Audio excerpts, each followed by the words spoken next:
नमस्कार। तो आज के सेशन में यहाँ पे हम कुछ कट ऑफ को देखेंगे ही, साथ ही साथ में कुछ आपके डाउट भी हैं, ठीक है, उनको भी क्लियर करेंगे। जैसे कि आई कार्ड से संबंधित, साथ ही साथ में वाईफाई कनेक्शन एक मिलता है, ठीक है, फ्री आपको एक आईडी मिलती है। साथ ही साथ में हॉस्टल की जो फैसिलिटी इलाहाबाद यूनिवर्सिटी की तरफ से दी जाती है, उनसे संबंधित कुछ महत्वपूर्ण तथ्यों को समझने का प्रयास करेंगे।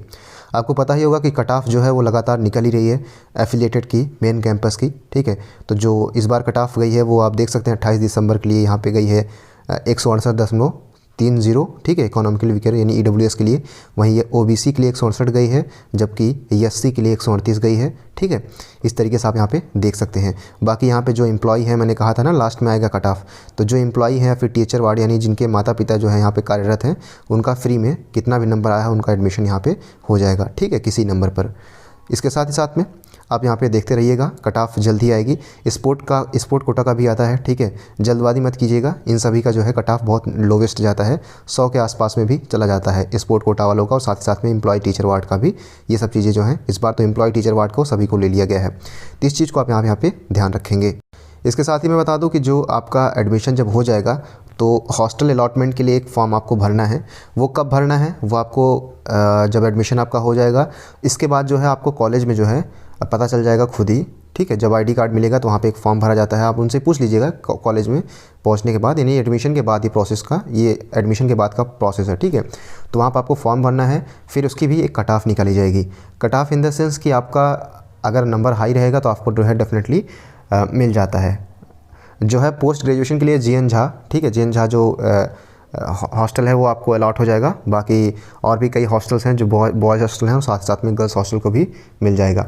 मेरी राय यही रहेगी कि अगर आपको हॉस्टल मिल रहा है तो डेफिनेटली हॉस्टल लीजिए, हॉस्टल को छोड़िएगा मत, ठीक है, क्योंकि कई बार दिक्कत हो जाती है, हॉस्टल की जैसी फैसिलिटी आपको कहीं नहीं मिलेगी। मिल जाता है तो आप उसको ले लीजिए आप, ठीक है, बाद में मैनेज हो जाएगा। अगर नहीं आपको लेना है तो वो अलग की बात है, लेकिन आप अप्लाई ज़रूर कर दीजिएगा। वहीं अगला जो है इसका एमए एजुकेशन कट ऑफ आई है, यहाँ पे आप इसको जो है ऑब्जर्व कर सकते हैं। ये सारी चीज़ें तो आप यहाँ पे मेन वेबसाइट पर देख ही सकते हैं। इसके साथ ही साथ में एलएलबी की 3 ईयर की काउंसलिंग शेड्यूल यहाँ पे आ गई है। बीएससी जो है मैथ, बायो, होम साइंस, इन सभी की काउंसलिंग डेट आ चुकी है। एमएससी का आ चुकी है, MA ancient history, MA psychology, MA sociology और एमए मॉडर्न हिस्ट्री। इस तरीके से आप यहाँ पे कट ऑफ को आप चेक कर लीजिएगा।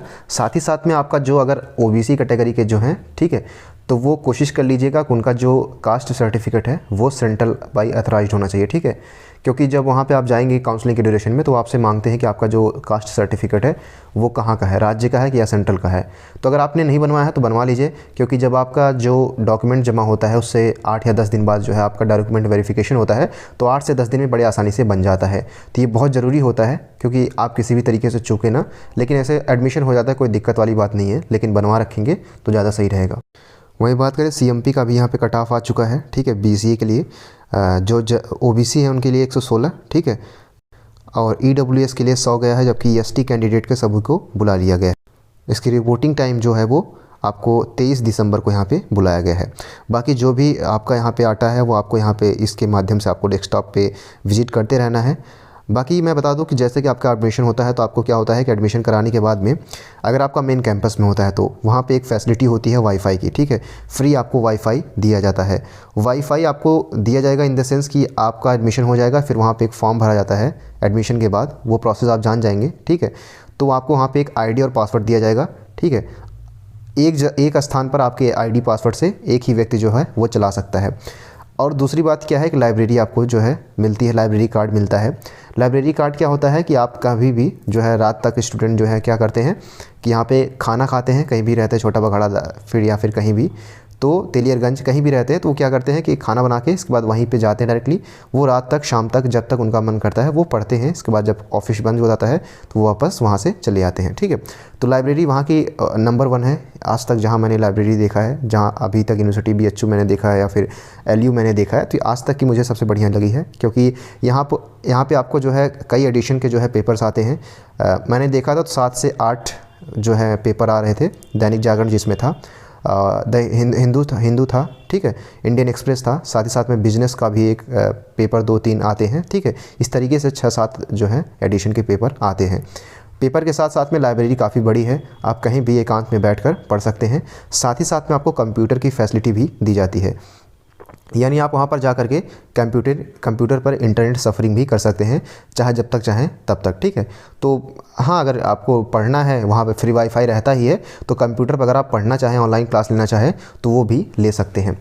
आपको जो है कुछ लेके नहीं जाने देते हैं, जो भी सामान होता है वो काउंटर पर ही जमा हो जाता है, आपकी आईडी देखते हैं, इसके बाद आपको जाने देते हैं। हाँ, लेकिन आप रिक्वेस्ट करेंगे तो जैसे कुछ रफ वफ लेके जाना होगा तो लेके जा सकते हैं, बल्कि किताब उताब नहीं ले जाने देते हैं, वो सामने ही जमा करवा लेते हैं।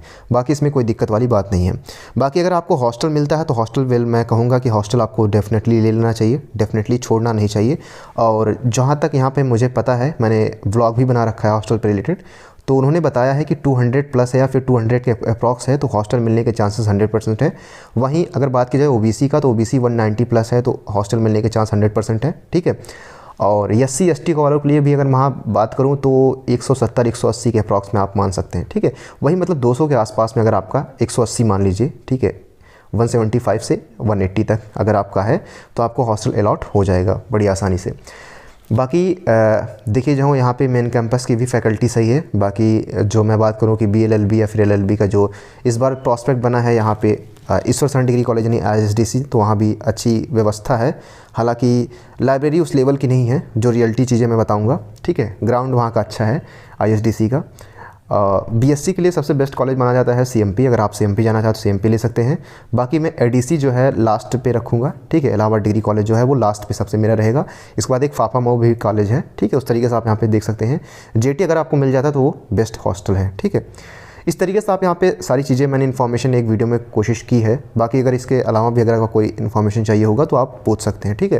तो ये आपका वाईफाई से संबंधित था, हॉस्टल से संबंधित था, लाइब्रेरी से संबंधित था जिसमें आपको कंप्यूटर लैब, साथ ही साथ में न्यूज़पेपर और इसके अलावा जितनी भी किताबें आप चाहें वो भी आप ले सकते हैं। इसके साथ में अगर आप लाइब्रेरी से कोई भी बुक इशू करवाना चाहते हैं तो वो भी आप वहाँ पे इशू करवा सकते हैं। अप्रॉक्सीमेटली आई थिंक 1 महीने या फिर 15 दिन जो भी उसका टाइम टेबल होता है, ठीक है, उतने दिन में आपको वापस कर देना है, वापस दूसरी किताब ले सकते हैं। तो इस तरीके से जो है चीज़ें आपको वहाँ पे दी जाती है। जब आप वहाँ पे इशू करवाने जाएंगे तो लाइब्रेरी के बगल में एक काउंटर है, वहाँ से आपको बताना है कि हाँ मुझे ये इस एडिशन की किताब लेनी है, तो आप वहाँ पे घुस जाएंगे, ठीक है। जो भी किताब आपको पसंद आती है वो वहाँ पे आप नाम लिखवाएंगे। इसके बाद आपको घर लेके जाएंगे, ठीक है, पढ़ेंगे। जब आपको लगेगा कि हाँ हो गया है, इसके बाद वापस किताब बदल भी सकते हैं। तो ये फैसिलिटी काफ़ी अच्छी चीज़ें होती हैं। हालाँकि देखिए मेन कैंपस और एफिलेटेड कॉलेज में ज़मीन आसमान का अंतर तो मैं नहीं कहूँगा, लेकिन हाँ अंतर तो डेफिनेटली होता ही है। बाकी प्रोफेसर सेम ही है, ऐसी कोई दिक्कत वाली बात नहीं। अगर आपका एफिलेटेड कॉलेज में हुआ है एडमिशन तो आप मेन कैंपस में भी क्लास कर सकते हैं, कोई दिक्कत वाली बात नहीं है। बाकी प्रोफेसर सेम ही होते हैं, जो मेन कैंपस के होते हैं वही लेवल एफिलेटेड कॉलेज का होता है, ठीक है। एफिलेटेड कॉलेज में स्टार्टिंग में क्या होता है, प्रोफेसर एफिलेटेड कॉलेज में आते हैं, इसके बाद प्रोग्रेस होते होते वो मेन कैंपस में तक जाते हैं, ठीक है। इस तरीके से इसका प्रोसीजर होता है। बाकी सारी चीज़ें हमने यहाँ पे डिस्कशन करा दी है। अपने डॉक्यूमेंट थोड़ा तैयार रखिएगा, क्योंकि थोड़ा सा इस मामले में इलाहाबाद यूनिवर्सिटी कई बार क्या होता है कि डॉक्यूमेंट अगर आपके नहीं है तो वो भी एफिडेविट बनवा लेते हैं, ठीक है। तो इसकी भी चिंता मत कीजिएगा। जैसे मान लीजिए कि किसी को टीसी नहीं मिली है, ठीक है, ट्रांसफ़र सर्टिफिकेट, या फिर किसी का जो है मार्कशीट नहीं है, या फिर किसी का कोई डॉक्यूमेंट नहीं है, तो वो लोग क्या करेंगे, वो लोग एक फॉर्म भरवाते हैं, ठीक है, बोनाफाइड फॉर्म भरवाते हैं। या फिर आपको वो लोग खुद ही सलाह देंगे, जब आप काउंसलिंग करवाने जाएंगे तो वहाँ पे वो सलाह देंगे कि आप जो है तहसील से मुश्किल से यहाँ से 2 से 3 किलोमीटर होगा मेन कैंपस से, आप वहाँ पे जाइए, किसी भी वकील से संपर्क कर लीजिए। वो आपको 10 मिनट या फिर 15-20 मिनट में आपको बना के दे देगा। 100-150 जो भी लेगा चार्ज वो बना के दे देगा, ठीक है। एफिडेविट बनवा लीजिएगा अगर आपका कोई डॉक्यूमेंट नहीं है। अदरवाइज़ कोई ऐसा डॉक्यूमेंट नहीं है तो वो खुद से ही जो है एक फॉर्म देते हैं, तो वहाँ पे आप जमा कर सकते हैं। तो ये कुछ इन्फॉर्मेशन थी जो कि देनी बहुत इंपॉर्टेंट थी। तो thank you so much, keep loving, keep supporting and keep stay with us. Thank you so much.